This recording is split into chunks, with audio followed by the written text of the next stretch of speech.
अज़ीज़ तलबा आदाब। इस्तकबाल है आप सभी का फासलाती निज़ाम तालीम उत्तराखंड ओपन यूनिवर्सिटी के तालीमी प्रोग्राम में। मैं शहपर शरीफ शोबा उर्दू से आप सभी का खैर मकदम करता हूँ। उम्मीद करता हूँ कि आप सब खैर वाफियत से होंगे और खुश व खुर्रम ज़िंदगी गुजार रहे होंगे। उत्तराखंड ओपन यूनिवर्सिटी के इस तालीमी प्रोग्राम के ज़रिए माशरे से वाबस्ता मसाइल पर तवज्जो दिलाने के साथ साथ यूनिवर्सिटी के तलबा के लिए मुफीद प्रोग्राम लाए जाते हैं ताकि उनकी मालूमात और इल्म में इजाफ़ा हो सके और वो अपने नाम के साथ उत्तराखंड ओपन यूनिवर्सिटी के नाम को भी रोशन कर सकें। उर्दू अदब के नसरी सरमाए में मुतअद्दिद खतूत निगारों के खतूत के मजमूए काबिल कद्र इजाफ़ा हैं। दरअसल खतूत ऐसा आईना होते हैं जिनमें खतूत निगार के ज़हनी मैलानात के साथ साथ उस अहद के माशरती और सियासी रुझानात व हालात, अदबी सूरत हाल और दीगर मसाइल की झलक साफ तौर पर नज़र आती है। खतूत लिखना ज़रूरत भी है और शौक़ भी है, मगर दौरे हाजिर में खतूत निगारी का ज़ौक़ रफ्ता रफ्ता कम होता जा रहा है। जदीद ज़राए तरसील व अबलाग यानी मॉडर्न इंफॉर्मेशन टेक्नोलॉजी से ख़त व किताबत की रिवायत में कमी आ गई है। इस कमी के बावजूद दौरे हाजिर में खतूत निगारी की रिवायत में बाज़ कलमकार काबिल कद्र इजाफ़ा करने में मुनहमिक हैं। रजब अली बेग सुरूर, मिर्ज़ा गालिब, ग़ुलाम गौस बेखबर, सर सैयद अहमद ख़ान शिबली नोमानी, ख्वाजा अल्ताफ़ हुसैन हाली, अकबर इलाहाबादी, मेहंदी इफ़ादी, मौलवी अब्दुल हक, अल्लामा इकबाल, अब्दुल माजिद दरियाबादी, मौलाना मोहम्मद अली जौहर, मौलाना अबुल कलाम आज़ाद, रशीद अहमद सिद्दीकी, सादत हसन मंटो, पितरस बुखारी वगैरह का शुमार उर्दू के अहम और मुनफरिद खतूत निगारों में किया जाता है। उदबा, शोरा और दानिश्वरों के खतूत के ज़रिए ऐसी मालूमात भी फ़राहम हो जाती है जिन्हें किसी और ज़राए से हासिल नहीं किया जा सकता। यही वजह है कि उर्दू के खतूत निगारों की खतूत निगारी का मुताला नागुज़ीर है। अज़ीज़ तलबा, आज के इस प्रोग्राम के तहत उर्दू के अहम खतूत निगारों पर शुरू की गई सीरीज़ की 6वीं किस्त में हम अल्लामा शिबली नोमानी की खतूत निगारी के बारे में जानेंगे। तो चलें वीडियो का बाकायदा आगाज़ करते हैं। अल्लामा शिबली नोमानी ने बहुत से खतूत दीगर अहबाब के अलावा ज़ोहरा बेगम और अतिया बेगम फ़ैज़ी के नाम भी लिखे हैं, जो कई लिहाज से अहमियत के हामिल हैं। शिबली नोमानी के खतूत का तर्ज बयान निहायत सादा, बेतकल्लुफ़ और दिलचस्प है। उन्हें दिली ख़यालात व जज्बात का रोज़नामचा और असरार हयात का अक्कास भी कहा जा सकता है। इन खतूत में मौलाना शिबली के वो ख़यालात भी दर आए हैं जो उनकी तसानीफ़ में नज़र नहीं आते। शिबली नोमानी के ज़ोहरा बेगम और अतिया बेगम फ़ैज़ी को लिखे गए खतूत के मुताले से पता चलता है कि शाइस्ता और तालीम याफ्ता ख़वातीन की सोहबत का असर काबिल से काबिल मर्दों पर किस हद तक पड़ता है। मौलाना शिबली नोमानी ने अपने खतूत में औरतों से मुताल्लिक़ जिन ख़यालात का इजहार किया है वो उन्हीं ख़वातीन के फैज़ सोहबत का नतीजा हैं।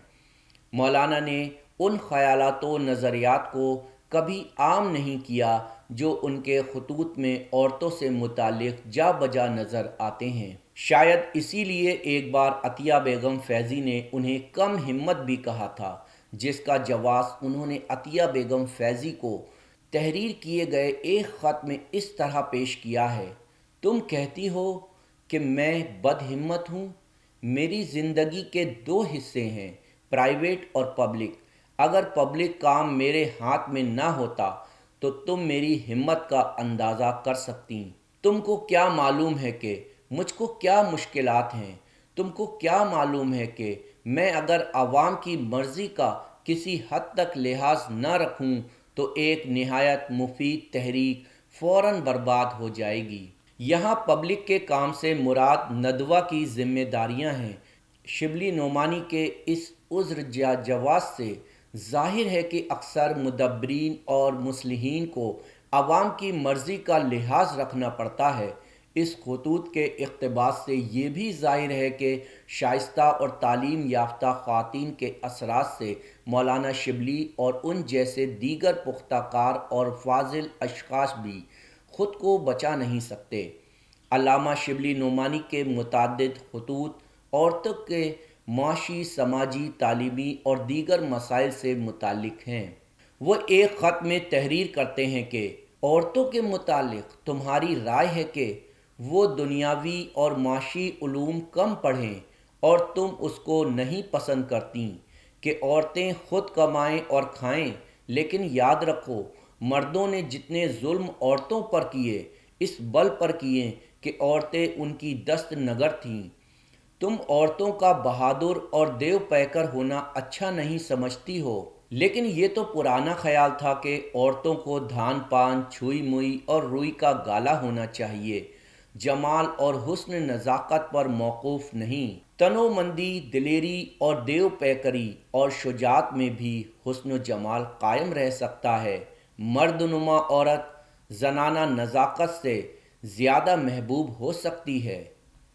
مولانا نے اپنے خطوط کے ذریعے بار بار عطیہ بیگم فیضی کو موسیقی سیکھنے کا مشورہ بھی دیا ہے اور ان کے گانا گانے کے طریقے کی تنقید بھی کی ہے، جیسا کہ ایک خط کے اس اقتباس سے بھی ظاہر ہے۔ گانے کے ذکر پر ایک بات یاد آئی جو مدتوں سے دل میں تھی مگر کہنے کی جرت نہ تھی۔ میں نے تم سے ایک دفعہ خواجہ حافظ کے شعر سنے۔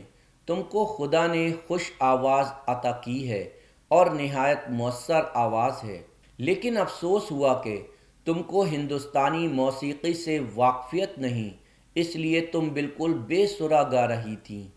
موسیقی کی معلومات ضرور ہے ورنہ بے لطفی پیدا ہوتی ہے۔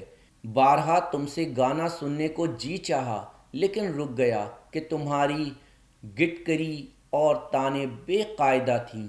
اس اقتباس سے ظاہر ہے کہ شبلی نعمانی کٹر اور محدود خیال علماء کی طرح تنگ نظر نہ تھے۔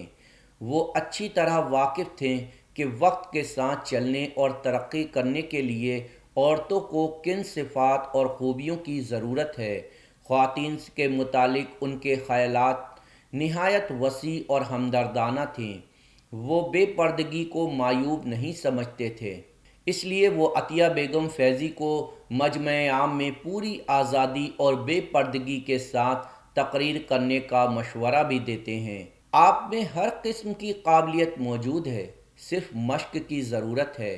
ہم پرانے لوگ آزادی سے بے پردہ مجمع عام میں تقریر کرنا پسند نہیں کرتے، لیکن آپ تو اس میدان میں آ چکی ہیں، اس لیے اب جو کچھ ہو کمال کے درجے پر ہو۔ مولانا شبلی نعمانی کے خطوط محبت و خلوص کا بہترین نمونہ ہیں۔ خطوط شبلی کے علاوہ ان کے رکعات کی 2 جلدیں بھی شائع ہو چکی ہیں، مگر ان رکعات میں عشق و محبت کے ولولے اور راز و نیاز کی سرگوشیوں کا لطف مفقود ہے۔ شبلی کے خطوط ایسے جواہر ریزے ہیں جو دوسرے خطوط نگاروں کے یہاں خال خال نظر آئیں گے۔ مولانا شبلی کے خطوط نہ تو فرضی ہیں اور نہ بناوٹی اور نہ پائے تہذیب سے گرے ہوئے۔ ان کے خطوط میں ادبی نکات بھی جا بجا نظر آتے ہیں۔ انہوں نے ان خطوط میں اپنے کلام سے متعلق بھی نہایت بے تکلفی سے اظہار خیال کیا ہے۔ میرا چھوٹا سا فارسی دیوان یعنی حال کی غزلیں چھپی ہیں اور میں نے برعکس نہند نامے زنگی کافور ان کانٹوں کا نام دستہ گل رکھ دیا ہے۔ جی چاہتا ہے کہ بھیج دوں لیکن زیادہ شوخ اور آزاد اشعار قلم سے نکل گئے ہیں، اس لیے ان کا پردے میں ہی رہنا مناسب ہے۔ دراصل شبلی نعمانی کے خطوط بے ریائی اور خلوص کی سچی تصاویر ہیں جو تصنع، تکلف اور بناوٹ سے پاک و صاف ہیں۔ یہ دلی جذبات و خیالات کے ایسے نقوش ہیں جو بے ساختہ دل سے نکل کر زبان قلم سے ٹپک پڑے ہیں۔ عزیز طلباء، آج کے اس پروگرام میں ہم نے اردو کے اہم خطوط نگار کی 6ویں قسط میں علامہ شبلی نعمانی کے خطوط نگاری کے بارے میں گفتگو کی۔ آج کے سبق میں اتنا ہی، ملتے ہیں پھر کسی نئے عنوان کے ساتھ۔ شکریہ۔